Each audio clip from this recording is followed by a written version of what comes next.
Oke, kita lanjut di menyelesaikan sistem persamaan linear, mencari solusinya dengan cara yang keempat, sorry. Tadi kan udah di video sebelumnya eliminasi, substitusi, dan gabungan ya. Jadi sekarang yang keempat kita pakai pendekatan matriks. Ini bermanfaat kalau variabelnya lebih agak besar. Bayangin aja yang tadi pakai substitusi eliminasi, terus variabelnya ada x1, x2, x3, x4 gitu. Kan itu akan kesusahan saat kalian mau eliminasi ya. Kalau misalnya eliminasi kan tadi kalau ada 3 misal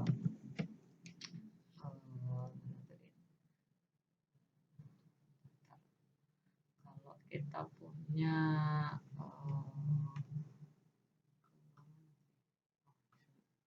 nah misal di sini bayangin di sini kita punyanya itu adalah x tambah 3y minus z sama dengan 1 gitu ya.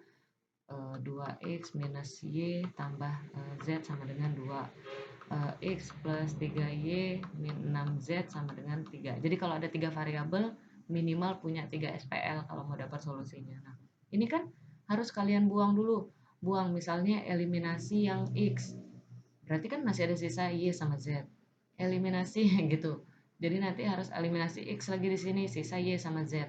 Jadi punya 2 persamaan. Nanti dari persamaan itu baru cari eliminasi y, eliminasi z. Jadi kalau udah mulai banyak kayak gini, kita akan kesusahan kalau kita pakai cara eliminasi substitusi.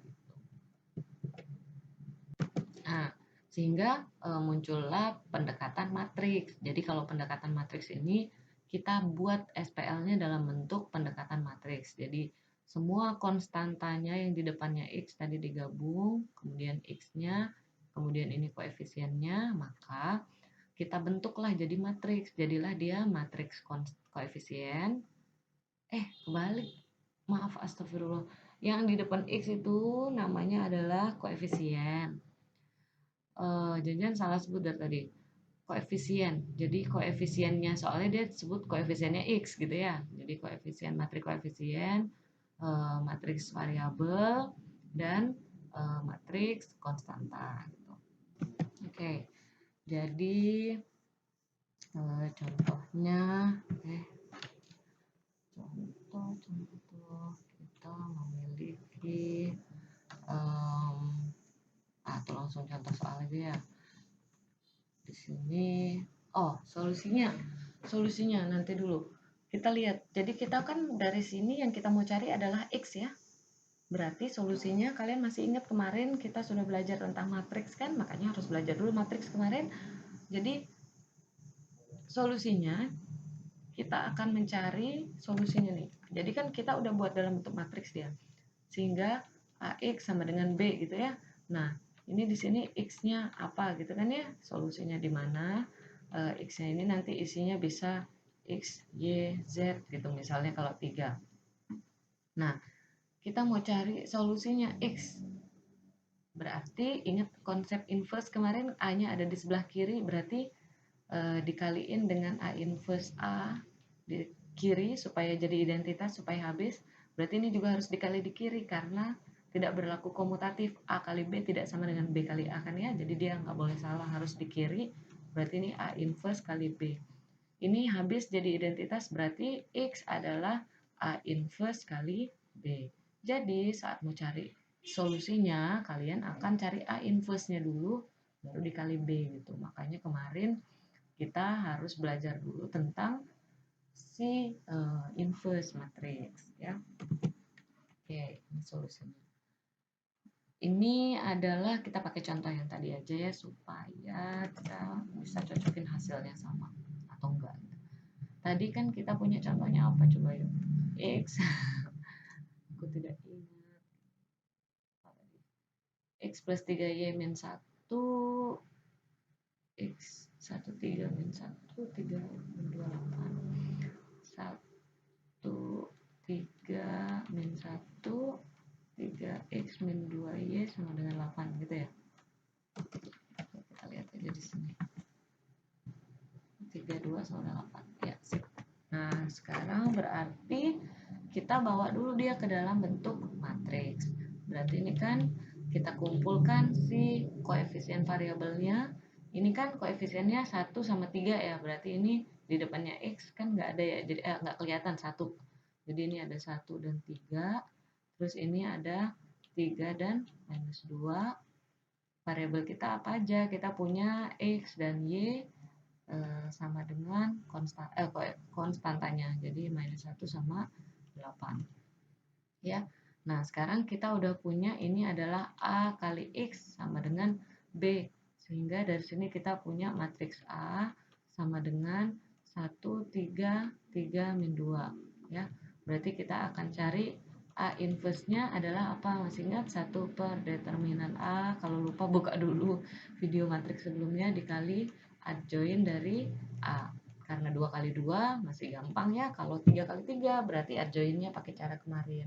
Cari minor cofaktor, determinannya pakai cara macam-macam, bisa salah satunya metode Sarus yang nulis 2 kolom pertama di sebelah kanan kalau 3 kali 3 ya. Berarti determinannya 1 per determinan A, berarti kan diagonal utama dikurangin diagonal satunya, berarti 1 dikali minus 2 dikurangin diagonal satunya adalah 3 kali 3 ya. Ini kan 1 kali minus 2, 3 kali 3. Adjoinnya berarti tinggal diagonal utama ditukar, minus 2 dengan 1, diagonal yang satunya lagi dikasih minus, berarti minus 3 dan minus 3. Sehingga kita punya 1 per minus 2 minus 9, ini minus 2 minus 3, minus 3, 1. Jadinya kita punya min 1 per 11, minus 2, minus 3, minus 3, 1. Ya. Nah, sekarang kan kita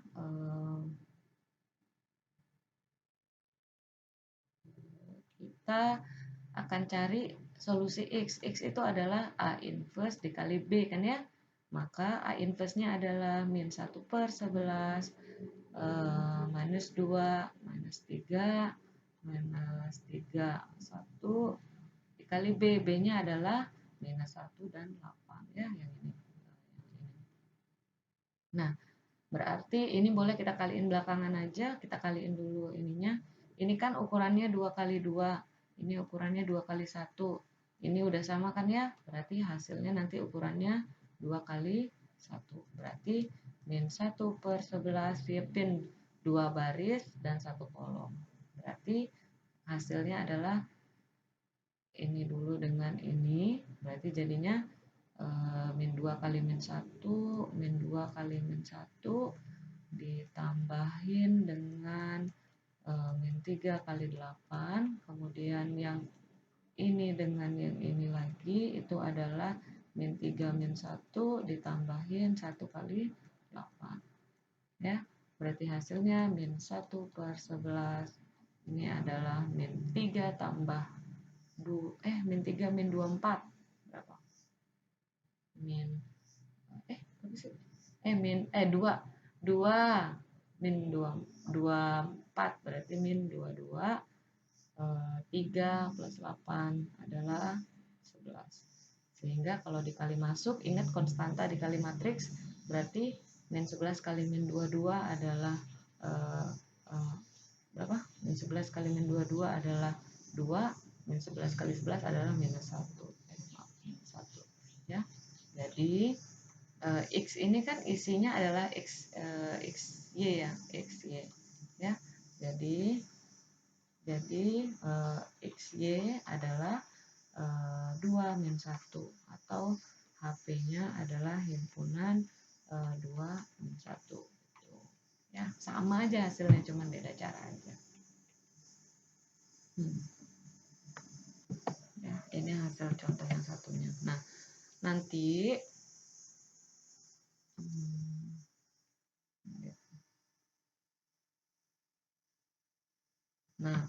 nanti kalian bisa coba kalau 3 kali 3 gitu ya.